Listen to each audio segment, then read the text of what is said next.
Good evening, everyone, and thank you for joining us for the February 22 NATS Chat. I'm Kari Ragan, moderator of NATS Chats, which are sponsored by Inside View Press. And I'm so privileged to have my guests, Shannon Coates and Nikki Loney, here tonight to join us. Thank you, ladies, for being here. We are going to discuss Shenanigans, voice studio shenanigans, which is so perfect with the two of you. And we're going to talk about using play, exploration, and improvisation to build confidence and independent singing skills in children and adolescents, and maybe even in adult singers too. Before we start with our topic though, Nikki, would you just introduce yourself to us a little bit in case someone is unfamiliar with your work? Sure. First of all, I want to thank you for having me. I can talk about this subject all day long, which I won't, but I could. So my name is Nikki Loney. I am a voice teacher. This is my 31st year of teaching, and I know you're thinking that she must have started when she was 5 because thinking that. I have a passion and I love working with beginners, and not just beginners, little beginners, but also adult beginners. My background is in jazz, and that is part of the reason why I love using play and improvisation. As a classically trained, as a young person singer, I had a couple of years of struggle because of formal training and not being comfortable enough to go outside of the box when it came to improvising.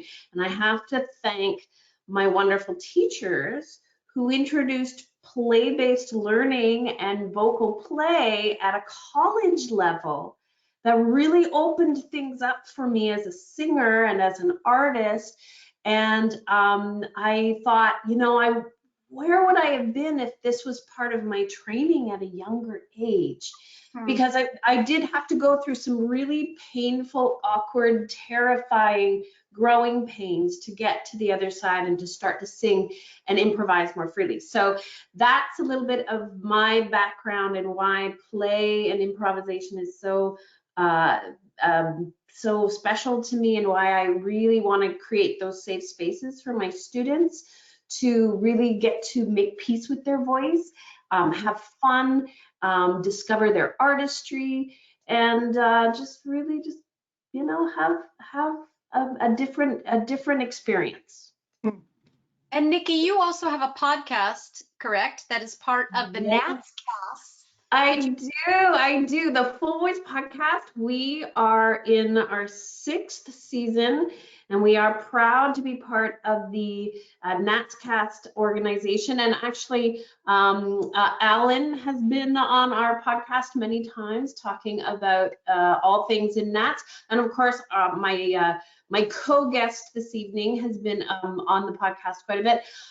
It is amazing. I have talked to passionate vocal teachers from all over the world, and I know that my teaching and my experience has leveled up through all the conversations. So the Full Voice podcast is available on Spotify and all your favorite podcast apps. Thank you for that.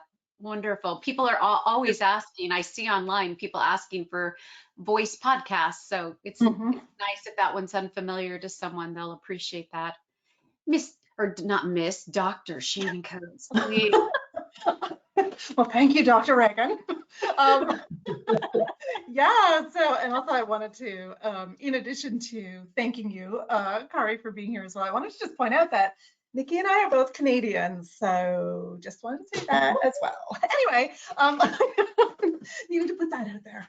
My name is Shannon Coates, and I come into this subject coming from a similar place to Nikki in that I also, I trained in Western classical styles. I didn't start voice lessons until I was 13, so I was one of the folks who was like, and that was considered early, way back in the day. So I was one of the folks who wasn't allowed to take voice lessons before I was 13.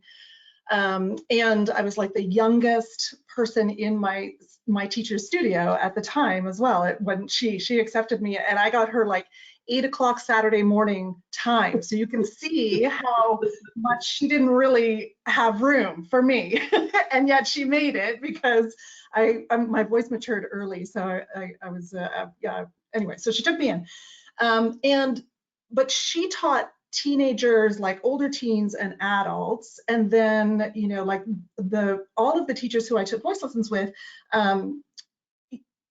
you know, we're serious, good teachers, you know, serious, and took this responsibility to teach singing seriously. And so I went through, and my fun singing, like the singing that I did for fun, I mean, I enjoyed my singing lessons, but the singing that I did for fun was never the, like, you know, definitely was not the kind of singing that I was necessarily doing in my singing lessons. And then of course I did degrees in Western classical voice and performance degrees as well. So as you know, as you were saying, Nikki, I didn't have necessarily the opportunity to really incorporate play-based learning, the kind of levels of fun. Now I tend to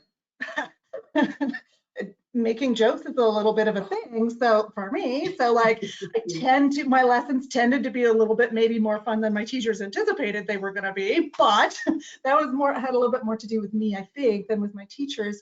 And then when I started to teach, well, first of all, I didn't think that you should teach, you know, children under 13 when I started to teach, so there's that. But then I also, when I started to teach, and then when I did start to bring in younger singers into the studio, younger singers in the studio, my whole part for me was like, my personality is not such that I'm going to be like this kind of like super serious teacher. That's just not my personality.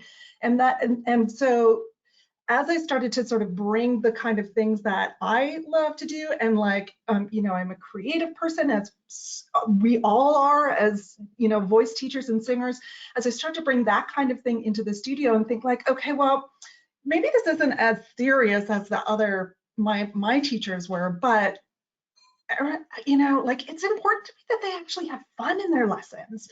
And this is actually, I think, a good thing. And then as we started to see the research, and we started to see, I mean, Heidi Moss has some research pulling together a lot of the, you know, a lot of the information that we know about how when you have dopamine and serotonin going through your body, you actually have better memory and you actually learn more deeply. Like, it makes the connections deeper when you're happy. So that's actual science, right? Like, that's the real deal. So then, and also then the play-based learning as a concept has started to kind of sneak into our education system as well. I think around the 2000s is when that started to kind of come into our education system. So then that has also then trickled into our, you know, I think also into our independent studios as well. That was more than maybe you asked for. I apologize. That was really, what I really want to know from all of that is, what was 13-year-old Shannon like, and what was your teacher's experience of you? Can you imagine? Like, that is really what I want to know, but we'll leave that. Do you want to know what the song was that I auditioned for her studio with? You would like to know? So, The Rose, some say love at 13, because I was raised in the church. So the only songs I really knew, I wasn't allowed to listen to pop. So the only songs that I knew were like hymns and, like, you know, charismatic evangelical choruses. Like, those are the only songs I actually knew well enough to like bring as an audition. But I happened to know that one because we were singing it in choir at school. That's great. Like, yep, that's the song I'm gonna sing. So there you go. Great. I love it. Well, let's start with, you know, kind of broad strokes for a moment and talk about why teachers might be resistant to this idea of play. And to that end, I'll fold in Rebecca's wonderful question. Do you have to have a funny personality to make this fun-based learning genuine and real for students? So Shannon or Nikki, do you want to start with that? Sure.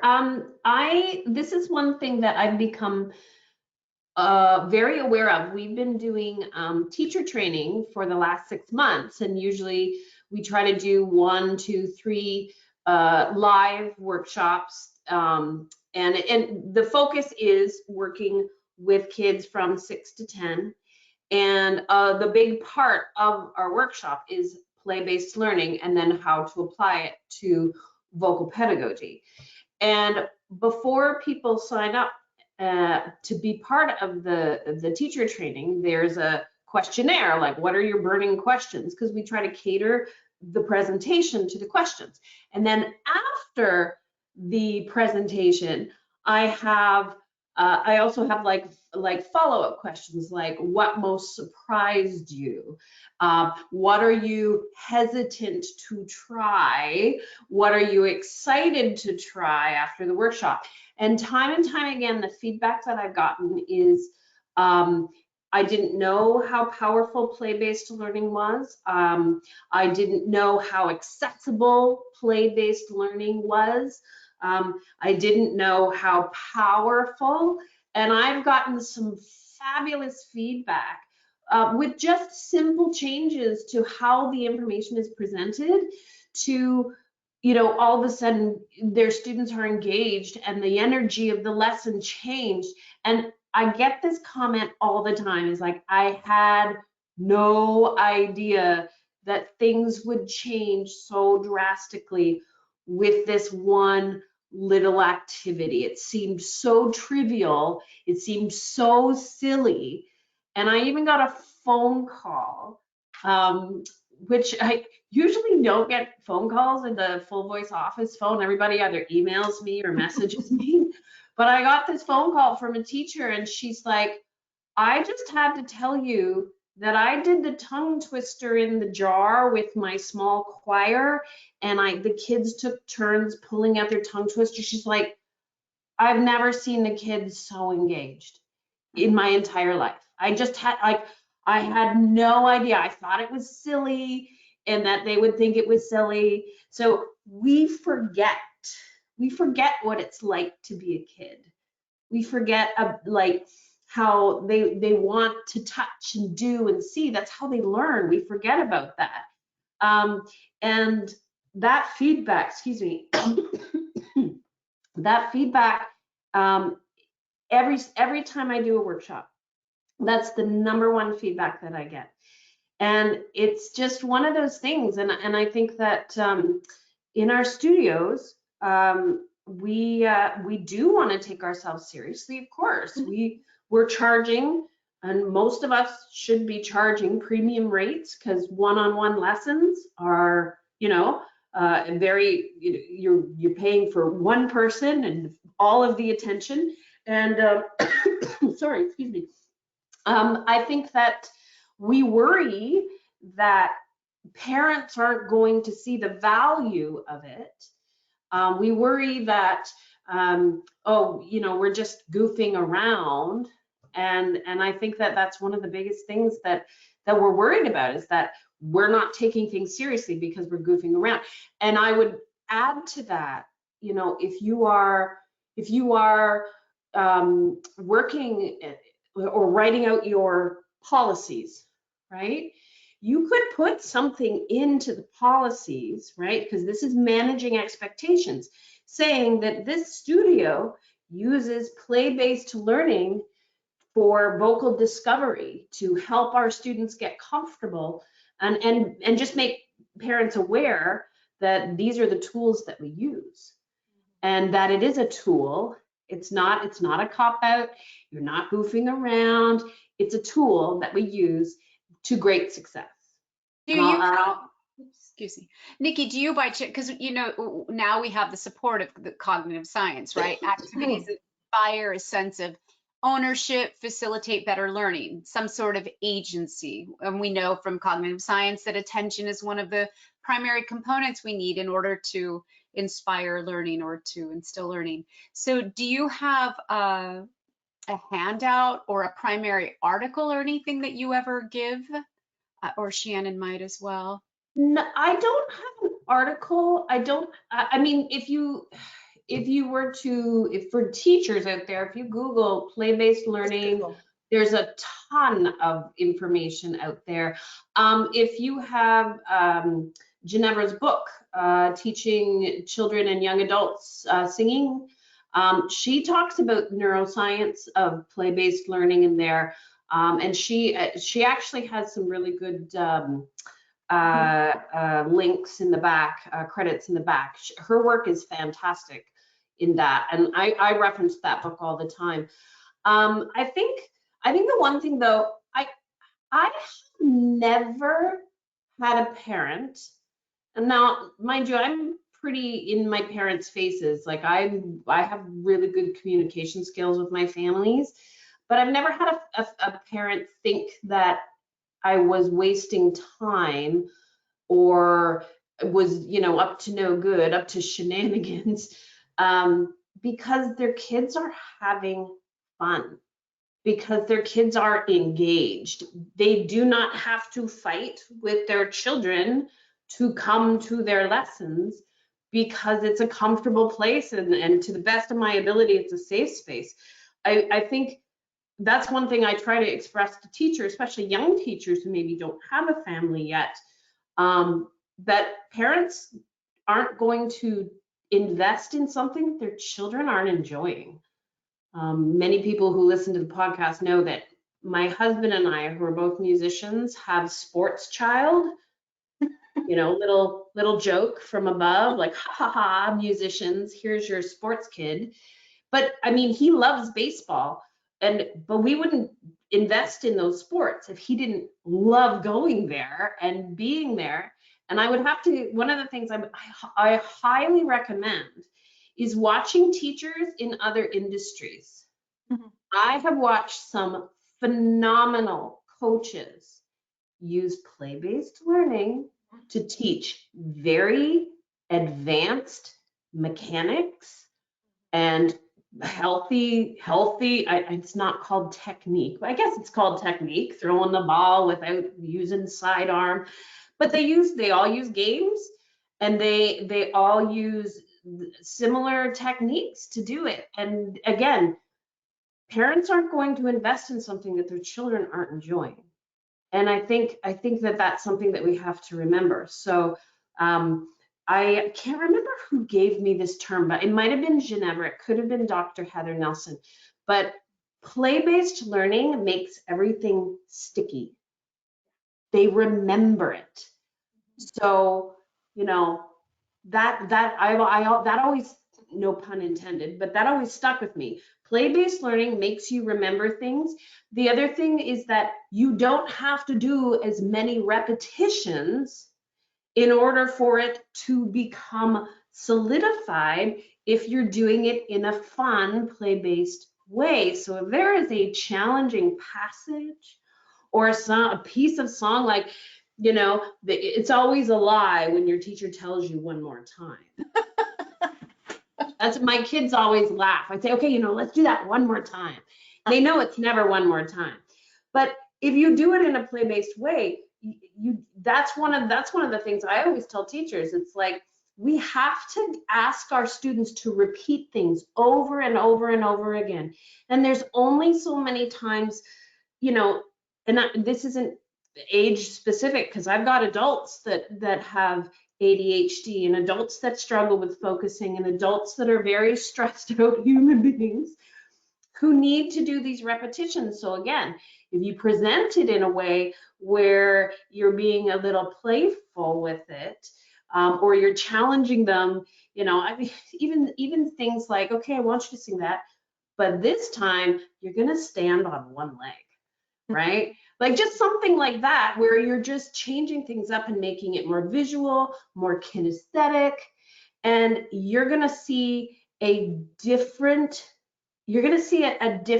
output too, right? Because, you know, you repeat things and you repeat things and you get tired and you get tired. But if you can make it more engaging in a way, if you can challenge them in a different way, then they can keep their energy up as well. Shannon, what are your thoughts about why teachers might be resistant? Yeah, well, I want to build on a couple of things that Nikki was saying as well. I think we take a little bit of what Nikki was saying as well, right? The fact that we take these expectations from, first of all, from what we've learned and the way we've learned and the way we've come through an academic system, for example, or the way we came through our, our independent voice study, where our parents were paying a lot of money, and our parents might have said, like, if you don't practice, then I'm gonna, you don't get to do it anymore, or where there may have been that kind of understanding within us. There was an understanding at my house for sure that my parents really worked hard to be able to afford for me to have singing lessons, and so it was a serious thing, and I wanted to do my best so that I wasn't wasting their money, right? So I think we often, as voice teachers, we sometimes don't examine that. And I have to say too that we don't examine, especially if we don't have our own children, or if we haven't yet, or wherever we are in life stage, sometimes we don't examine the fact that that attitude has changed in the majority of parenting nowadays. Nowadays, I have children who took piano lessons, and I have worked very hard for them to take piano lessons, and then I was like, why am I doing this to myself? They're not intrinsically motivated, right? They don't want to do this. They love playing piano, they don't love piano lessons. Why am I doing this again? They don't actually need this. So this, and especially with voice lessons, I think we just have the opportunity to make lessons something that parents will invest in and want to invest in, and that teenagers want to go to, and then parents are happy for that. Parents want that. Parents don't want to know that you're not proving to parents that they're not wasting their money by their teenagers saying, I never want to go to voice lessons, I hate it, and them having to crack the whip in order to get them to practice. Parents have to crack the whip in order for you to practice. They don't want to do that anymore. I don't want to do that with my kids. I don't want my kids. So we're not proving anything by that anymore, and we sometimes don't examine that, that thing of like, this has to be serious so the parents don't think they're wasting their money. Parents are not waiting. Parents, we feel, I'll tell you from a parent point of view, I feel like I'm wasting my money if I have to force my kid to practice, or if I have to force my kid to go to the lesson, right? So, and I wanted to also do a little reframe too, or just build on what we're saying here too. So sometimes I think the idea of play-based learning, or the terminology, sometimes turns teachers off a little bit, right? So we're like, oh, but play, it sounds frivolous, it sounds silly, it sounds like I'm not serious, it sounds like I don't know my craft, it sounds like I might be, like just sloughing something off and not actually doing the real work.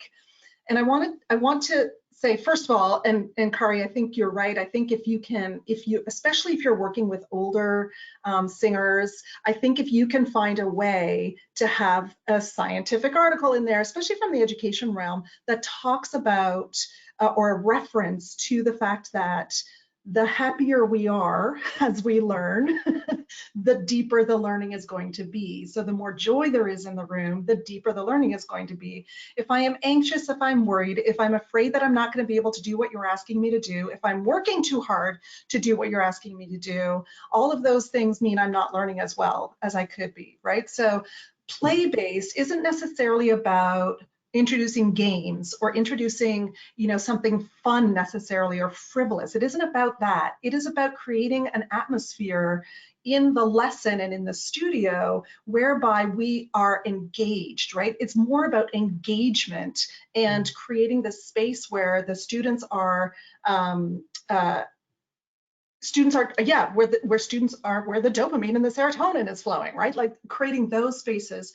And one of the questions that comes up, Nikki was saying, that's absolutely one of the questions that comes up when I do practicums as well. But one of the questions that comes up every single time I've done a child and adolescent practicum is, yes, but Shannon, I'm not like you. And so my personality is not like yours. And so I don't see myself putting this into lessons. And so I want to just stress again, it's not about personality. It's not about having more jokes in the lesson. It's not about that. It's about what do you love and find engaging. You as a teacher, what is fun for you? What is fun for the student and engaging for the student? How can you make this more engaging? And play definitely appeals, like the way we think about play, that appeals to sort of the younger set for sure. But as we start to get into tweens and teens, like play means something completely different, and adults, right? And play, I shouldn't say completely different, but we move out of like games, if you will, or we move, I mean, we still play games. We can still do all of so many of the things that I do with like 6-year-olds, I do with adults as well. So it's not that it's not that, it's that the engagement factor is still in this like discovery, excitement. Ooh, that's the word I'm looking for. Discovery. It's discovery rather than here's what we're doing next, here's what we're doing next, rather than this kind of like top down, right? It becomes the engagement and discovery factor. So all of us, it doesn't matter your personality type, we all can introduce something that is more discovery based in our lessons, right? By finding and engaging with whatever is interesting to the student and or what you find fun. Yeah, I think we get a little bit caught up sometimes when we as teachers, when we think about like play based, because we think, oh well, I'm not gonna like start playing games. Right, you that's know? that's a great segue, because as we were talking about before we went live, you know, I work at with a high level of clientele who pay me a lot of money, right? I to talk about play, and with my upbringing and Western classical tradition, and right, that our teachers were serious, and so we somewhat emulate our teachers until we maybe reframe certain things that maybe we want to alter. But I feel compelled to provide them with something, you know, that is at a high level. And so this idea of play and incorporating that. So could you talk for just a moment about the differences, more specific, between adults, this idea of play-based learning with adults versus children? So for me, and you know what, I think to this whole like play-based learning and this engagement and discovery learning actually is also a similar. I like that. Okay, are those interchangeably used? Not necessarily interchangeable, because we are getting a kind of format around play-based learning, but they are definitely related. Yeah. Okay. And coming from the same place, right? Coming from a similar educational philosophy. Okay. So yeah. So when we're talking about, I think this is all part of this movement in education, certainly, and then also now moving into independent voice studios as well. I think this is all part of this movement toward student-led, moving away from master teacher, or from moving away from the top-down teaching, right? This is all part of this movement, I think, where so when we're working with adults and, you know, teens and adolescents, and we're working with folks who aren't perhaps necessarily going to want to skip, or, you know, not necessarily, some of them do, I love it, but not necessarily going to want to incorporate some of the things that a child might incorporate more easily, or be more engaged by. It's the same thing, though. The concept is the same, where we're saying to an adult singer, what's the thing, we're finding out what their why is, and we're finding out what the thing is that is the most interesting to them, and their true motivation for coming for the voice lesson. And then we're incorporating that into the learning. So in the learning becomes, this discovery learning becomes like, if I don't know, we're preparing for an audition. Okay, so as we're preparing for the audition, or as we're learning repertoire, what are all of the ways outside of the way that I tell you how to do the thing that we can do this thing? So we can, who are your 4 favorite, who are your 4 favorite actors? or 4 favorite characters from a movie. And I would like to hear you sing this repertoire as those 4 different characters in those movies, right? And this is in Western classical training as well, right? Or you're going to learn this music while you're, maybe while you're dancing to it, or incorporating all of these things. I mean, yeah, it comes, like I said, I think this all comes back to the student-led and coming away from that top-down teaching and coming away from that mentality, so that we're starting to have this engagement and discovery. I mean, a lot of the work that Heidi Moss talks about, a lot of the things that she's talking about, where she's talking about mimicry and, she's got her stuffed animal in the studio who is like the inner monster voice, I think. Correct me if I'm wrong, Heidi, but like, where you're actually gonna put all of the emotions that you're feeling on the stuffed animal, all of those kinds of things. And so they're like, it's not you anymore, so you get to be free to do the thing. All of those things create better coordination and learning. I mean, it comes back to this coordination and learning, this deeper learning.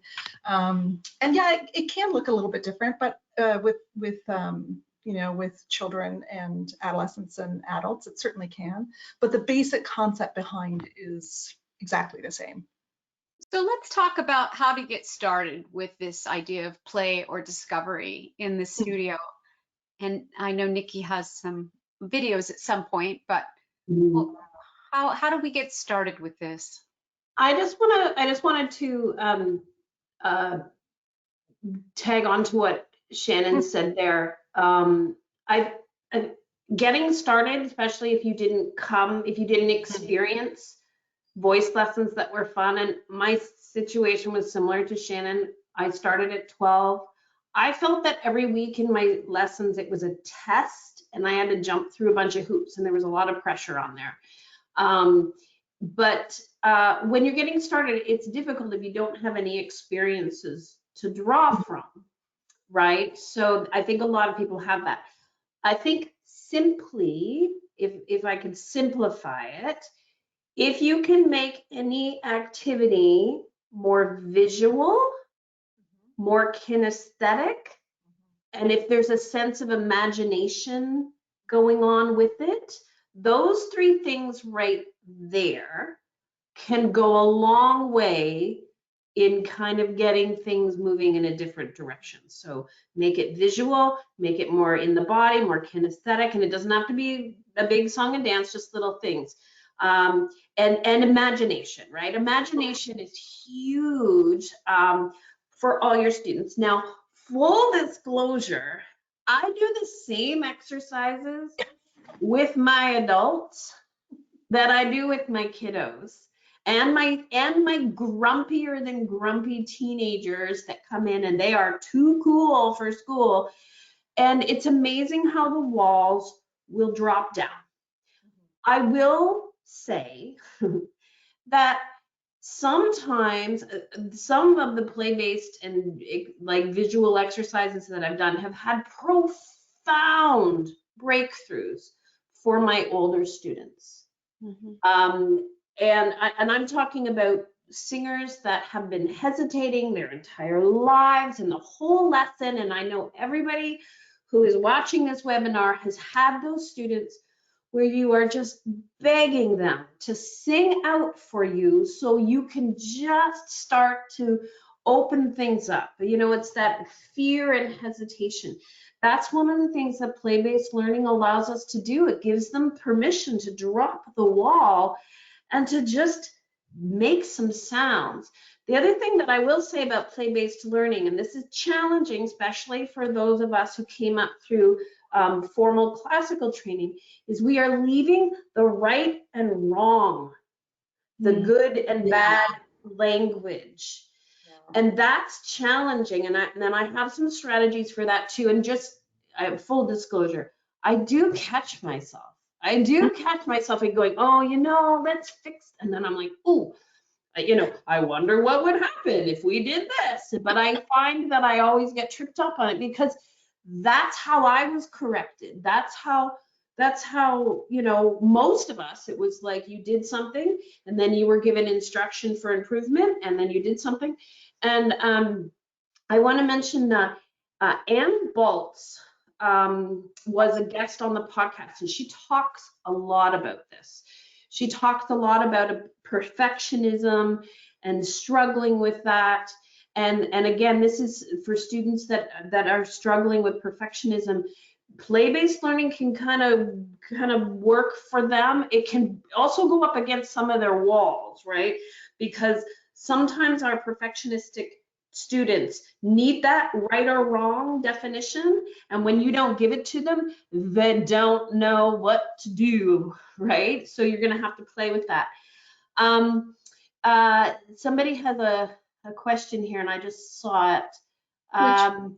Oh, speaking of grumpy teenagers, what do you do with students who are defensive, resistant, and hostile with what you want to do them? That's a great question. To be honest with you, excuse me, I've never had a student that's full on said, no, I don't want to do this. If I did, I would probably be curious that perhaps I'm working against some trauma, which I maybe am not aware about. Like, I think that to me would be a warning sign that I'm asking them to do something that is really making them uncomfortable. I get resistance might be a hesitation at first, but again, if you present play-based learning in a playful way, in a non-threatening way, most of them will start to smile. And I've had even my darkest, grumpiest teen go, you know, reluctantly say, you know, that was kind of fun. I like that. But can I say, Nikki, like you brought in Ann Baltz's resources. That is a way as well. A resource like that is a way as well, and I'll talk about what it is in a minute, but to bring in something that is very serious. I mean, her cards, so she has all of the emotion cards and the face cards. Yeah. So she has, and they're very fancy and serious. Look at those, right? And so that is a way, if you feel like your creativity is being challenged, or you don't feel creative enough to like do something off the cuff, zero problem, right? Or if you're working with you know, surly teenagers, something like those cards that are clearly a professional tool can be very useful for yourself, but also for those kinds of students. So you pull up the card and okay, we're going to look at the exercise with jubilant now. You might have to explain what jubilant is to some people, but to like 10-year-olds, you might have to explain that. But or you pull up the card with, you know, she has faces too, right? And actions as well. So you can pull up the action card, you can pull up, and these are then, and they work particularly well over Zoom, by the way, but these are, or online. So that is, find the tool that you're super comfortable with. I mean, that's part of it too, is that if you're not buying in, and if you're not believing that if you feel like this thing is a little too silly, your chances are good, especially your teenagers are also going to think, yeah, this is bull, I'm not into this. But if you can find that professional tool like Ann Baltz's cards, or you know, some of the exercise tools, some of the stretch, what are they called? Hi there, Shannon. Therapy band. Yeah, therapy bands. So like, it's called a therapy band. So if you have a therapy band in your studio and you pull that out, and that's just part of what we're doing. And I mean, we all know, I mean, it's in Kari's book, we all know that that's actually a great tool for a whole bunch of coordinations, but it can also be just like, let's pull out that therapy band and just do a little bit of stretching along with. That is a way to increase engagement. And you know, internally, yep, this is a good thing. This is a thing that's actually doing, you know, helping coordination in all these different ways. And then it doesn't feel like you're doing something silly. If you inherently feel like it's too silly, your students aren't gonna be buying in either. I want to jump in here for a minute. So in the chat box, everyone, I've been keeping a running list of the names that have been mentioned. So there is a chat box. Nobody sees the questions except myself. So just know that when you're typing in the question. So yes, Ann Baltz, Baltz, and they're called emotion cards, I believe. They're really fantastic. Earlier, we've talked about Ginevra Williams, and Shannon held that book up.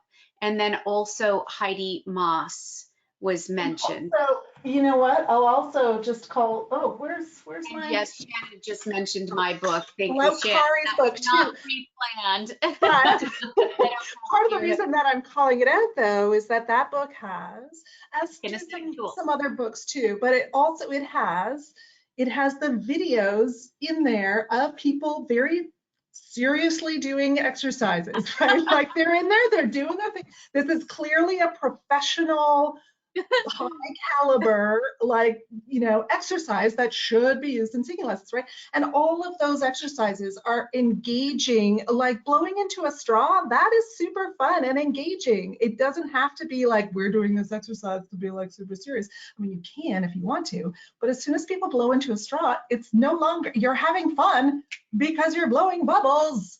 You can't not have fun. But Are you implying my singers were too serious, Shannon, in my video? I love your singers. They're all not excellent. so subtle. That's okay. You can pitch it to a surly teenager as this is a very, this is an excellent exercise for figuring out blah, blah, blah. And here we go. And then as soon as you're blowing bubbles in water, you're totally having fun. You can't not. Well, and I have to just in full disclosure, those videos were being put together as the world was shutting down at the front of COVID, and I was on deadline, and we had the theater for a half hour, and yeah, so we were very serious, actually. But they're all in there, right? Like, and again, it's a tool that you can use if you feel that if you feel like something is too silly to do, find the thing that is not too silly and then make it engaging. I mean, yeah. So you guys, you can look up these things. Ginevra Williams, I don't remember the name of her book. My book, I'm sorry, this is not self-promotion. 3 people have asked. It's a systematic approach to voice, the art of studio application. You can find it on my website. Thank you, Shannon. Shannon has been my greatest advocate. I would really like, as we're already at 45, with just a bit to go, Nikki, I'd love for you. Is now a good time for you to share your video? Sure. Well, and this ties in beautifully, so well done, team. So I want to set up this video. This is my little singer, Esther. In the video, she is 8, maybe going on to 9.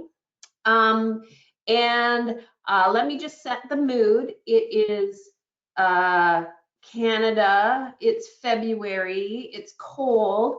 This is back last year, so the lessons were online because we were in lockdown. I don't know which one it was, 2, 3, 4, who knows.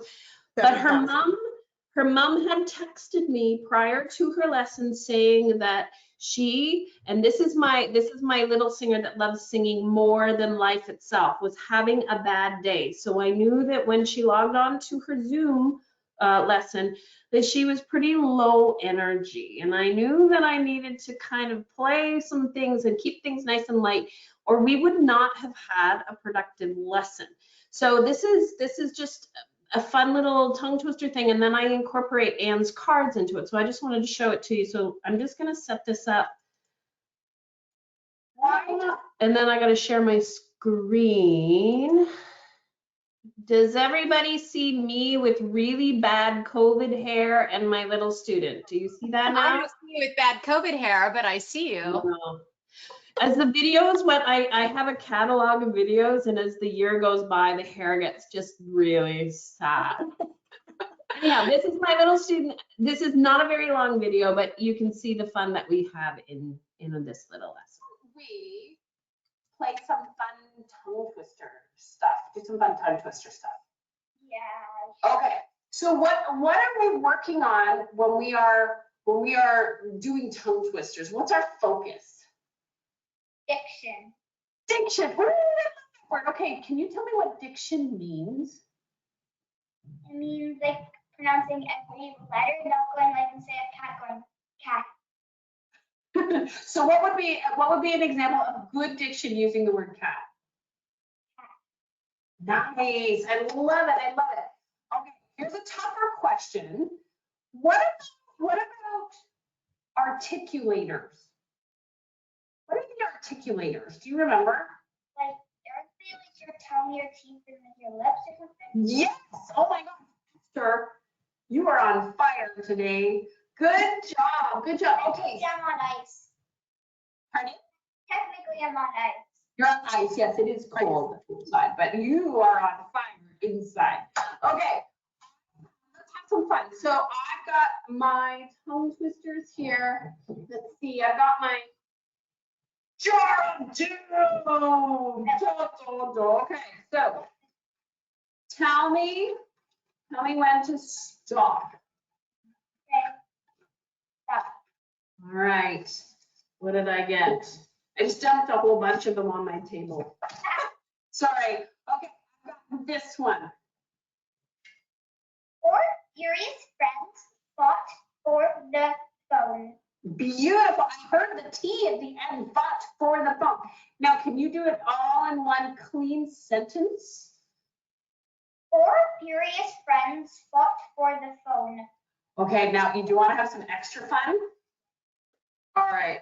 So what if we were to say it? Okay. Four furious friends fought for the phone. Oh, beautiful. Can you really get that T though, even though you're terrified?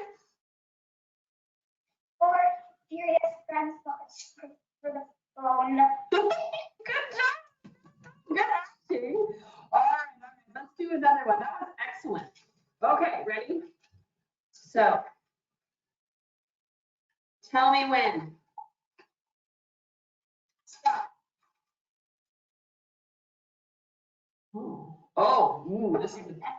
This is it's a little one, but it's a tough one. Tying twine to 3 tree twigs. Okay, you did that really well. Okay, but now we gotta put some acting with it. Ready? Oh gosh. Oh gosh. Wait. Oh gosh. Tying twine to 3 tree twigs. I don't know if you're that angry. Tie twine to 3 tree twigs. That was awesome. So I'm gonna pause it there. So Bless you, Nikki. isn't it? And again, you see the energy start to come up. You see the course. smiles, and that's one of the things I'm always watching them. Right, like what are they? Are they in the room? Are they in the room? You know, or are they distracted? Are they touching things? Now, if I was in person, then yes, they would put their hand into the jar. So that was the kinesthetic, and that built the energy. And I would always tease them, you know, you're going to get the hardest one ever, and it's going to be like hard. Now, for those of you who are like, I mean, just having them pull out of a jar is just engaging far more than saying, okay, now say this. And then the card gets their thinking, and these are acting skills, right? We're always asking our students to be expressive. Well, we can ask them to be expressive. We're talking about the articulator. She knows what diction is about. So that's just a fun way. And honestly, kudos to Anne. These cards have been so valuable for all ages. I did a sip and sing with my adults, and I made them sing their song, and then throughout the song I would hold up different cards, and they had to change the way they sang. And again, these are adults that, you know, COVID and pandemic restrictions, this was their social outing, and we had a blast, you know, and there was a lot of laughter and just walls come down, and we smile, we laugh, and it just changes the output too. And those cards are wonderful. They can be used, not just, I use them with academics, graduate, doctorates. I use them with my professional singers. They can be used, you know, and interpreted through anyone. Somebody asked specifically, do they also try to put these tongue twisters to music and make up their own melody. That would be a fun idea. Why not? What a beautiful Absolutely. challenge. Yeah. Yeah, absolutely. I don't have a video of it, but one of my students brought in, they're called story dice, and they're like little dice that has like pictures on them. Have you seen them, Shannon? Yeah. You shake them out, and like, so you'll have like a picture of a flower, a picture of a car, a picture of a suitcase, and there's a poop one, of course, so you always want to get the poop one.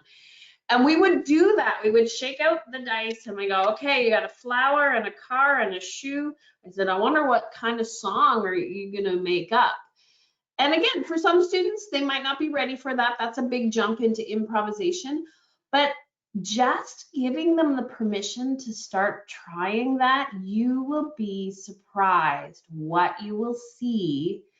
And again, you have to put yourself out there first. So I mean, whenever you're going to incorporate some sort of play, you have to be willing to do it too. And that often is all the permission that a student needs.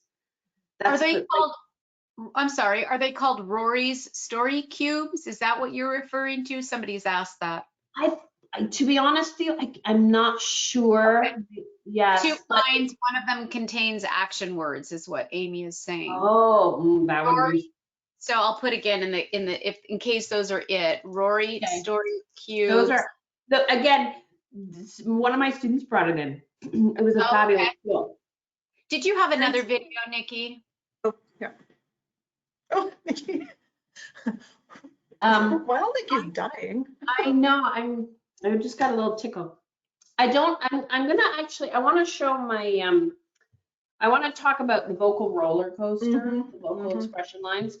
And I want to share these. I've shared these a lot. And I know that a lot of teachers have success with them. They have never failed me, ever. I have never had a student that would not participate. And I've had some profound breakthroughs, even for some of my adults. So vocal roller coasters, I'm gonna back up a little bit. So this is my ultimate music theory whiteboard. I got this from Glory St. Germain. This was my tool in the in-person studio. We used this all the time, every lesson, and we would use the back for the vocal expression lines. And I wanted to say, I was on Amazon the other day. You can get class sets of student whiteboards for it's not expensive. And I was like seriously thinking that I would get like the pack of 10 and then send them to my small group class. But if you had a choir or a small group and you wanted to get them, they're not expensive. So, okay, don't do what Nikki did and use her Sharpie on it. Use a eraser marker. So I called them vocal expression. Oh, nice. Shannon has another one. Way to show me up. I'm just saying, I have one too. It's right here. I started calling these vocal expression lines, again, because I'm an adult and I'm serious and I want people to take me serious. But my kids renamed them vocal roller coasters and it kind of stuck. So very simply, this is vocal exploration and it's a wonderful introduction to many things. And I want to show a couple of ways where you can incorporate vocal pedagogy and simple vocal warm-ups using this tool. And I'm a huge advocate for voice-to-voice work. Friends, step away from the piano. Step away from the piano. If you're going to explore and if you want your students to build confidence, they have to get used to not singing with you singing with them or with you banging the notes out for them. And they have to develop that internal listening and hearing, and that doesn't come from hearing the piano, that comes from hearing your voice and their voice. So what I would do is I would draw a little line, and I would say to my student, okay, Miss Shannon, I'm gonna sing this line for you, and I'm gonna use the vowel E. And I would go, E, E, E. Now, I've never had a student not kind of go, oh, well, hey there. I might like to do that. And then I would say to my student, and Shannon, will you be my student? Yes, of course. Do you want me to blow it in bubbles? Oh, you could do that. So I would say to my student, okay, Shannon, what vowel do you want to use, or how do you want to sing this roller coaster? I think I will do it with bubbles. Is that okay? Absolutely. Why not?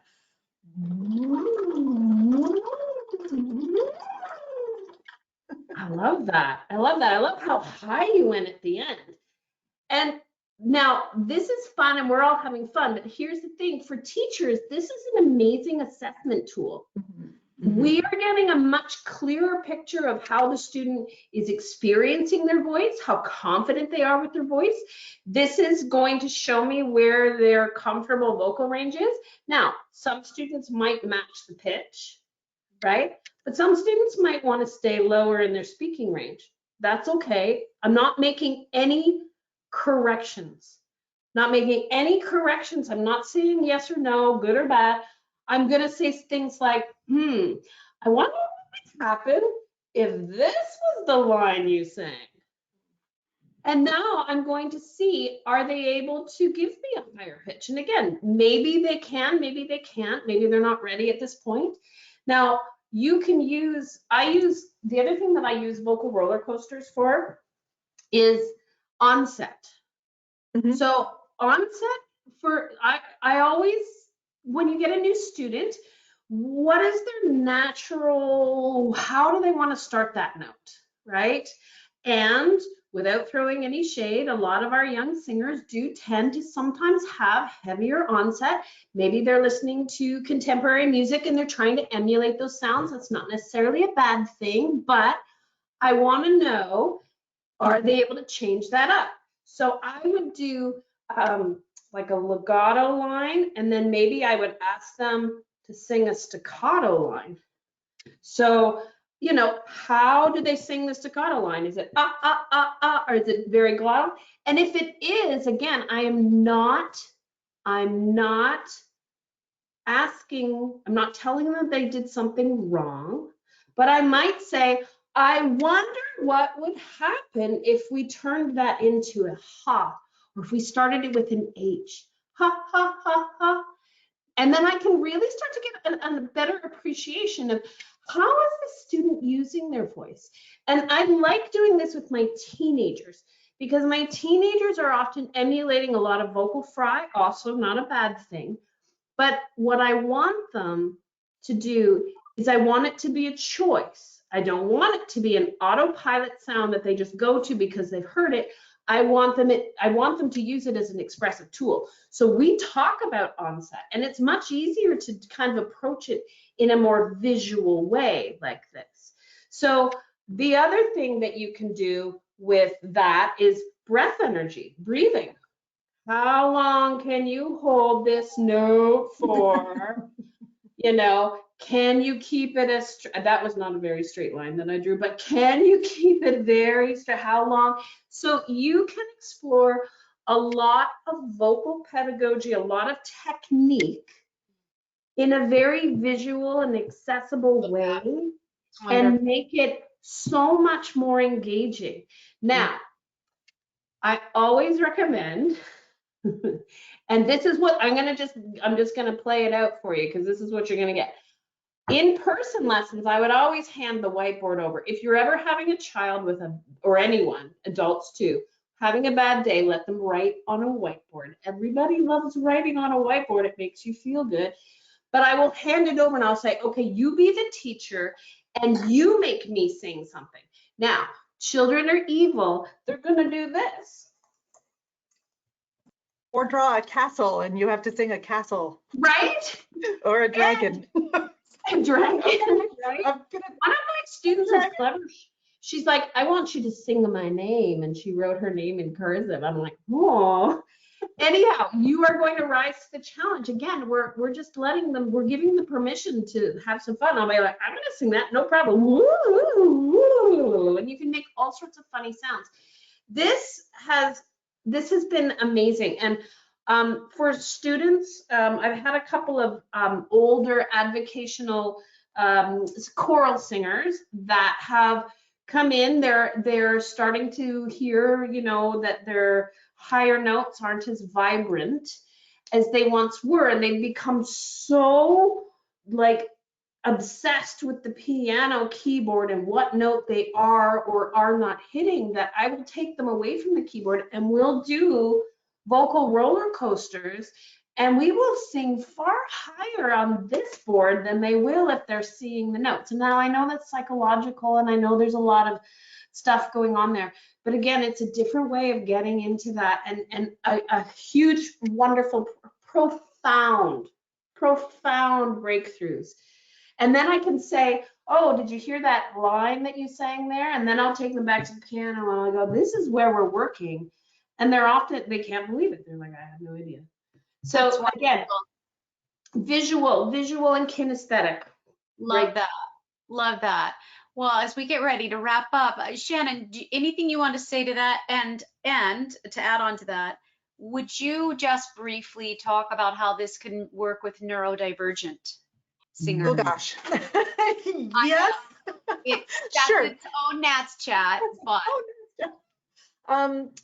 yeah, I mean, I think though, to bring back the pedagogy part and what Nikki's talking about too, in all of this play-based or discovery-based greater engagement, we're always working toward finding different coordinations, but the discovery of the different coordinations, right? We're looking for it's the discovery of the coordination that is the learning part of it. If I tell you how to do it, that's not as effective as if you discover it yourself.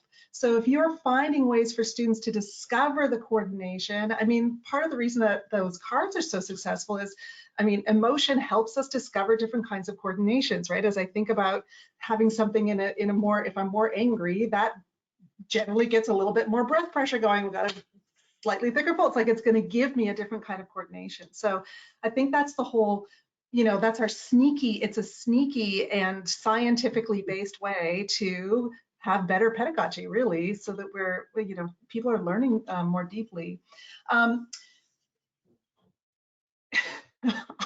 If we're talking about neurodivergent brains, we all learn in the same way, fundamentally, like the steps are the same. But neurodivergent brains often will take longer on specific steps, or will have blocks around other kinds of steps, or will learn, you know, we'll go around this step and find a different way through. So it's a slightly different learning sort of overall, but we're still going through these same steps. So neurodivergent folks who are already moving lots, for example, stims or lots of different kinds of things that are going on, or who you know, are sensory seeking, adding kinesthetic and incorporating whatever that sensory seeking behavior is into the singing lesson is all good. I mean, that is going to take away part of the reason that we have sort of sensory seeking is because I need to find a way to actually get my focus going. And if we take that away and we ask folks to be like, stand still, I mean, we don't really want anybody to stand still, right? Like in a locked way, right? We don't want anybody to be locked still. So if we incorporate and see the things that I mean, all of our students, we see the things that our students are doing anyway as part of who they are and part of the way that they're trying to engage with you to learn. And we just incorporate it and say, okay, yeah, that's awesome. So you love to like bounce on my yoga ball? Amazing. That's how we're going to do all of your lessons now. and now maybe we can get some rhythmic breathing going with that bouncing, and let's incorporate some rhythm with the bouncing, and now let's incorporate some staccato 1 3 5 8s with that bouncing. I mean, whatever, right? Again, it really comes back to student-led learning. It really comes back to that, you know, student first. What's their why? Why are they there? And then how can we incorporate their interests and the way that they learn into the lesson? I love that. Yeah. What a perfect thought sentiment to bring this to conclusion, because that's it, right? In so many ways, that is it. I love that. Oh, I cannot thank you ladies enough for sharing your wealth of knowledge. And I encourage everybody on tonight or who watches the archive of this to seek out these women. They offer courses. And of course, we already mentioned Nikki's podcast. Shannon does these courses as well, the practicums. And so you can learn more about this for your own application in your studio. So thank you. And before I let everyone go, the March 13th NATS chat will be on music performance anxiety. So looking forward to that discussion with two experts, psychotherapists that I'm bringing on. And to remind you of the national conference in Chicago, I hope you'll be there. We'll all be there, and July 1st through 6th in Chicago. So please join us for that and keep an eye on the Facebook and other social media sources for more information. Thank you, everyone, and good night. Have a great rest of your evening. Be safe.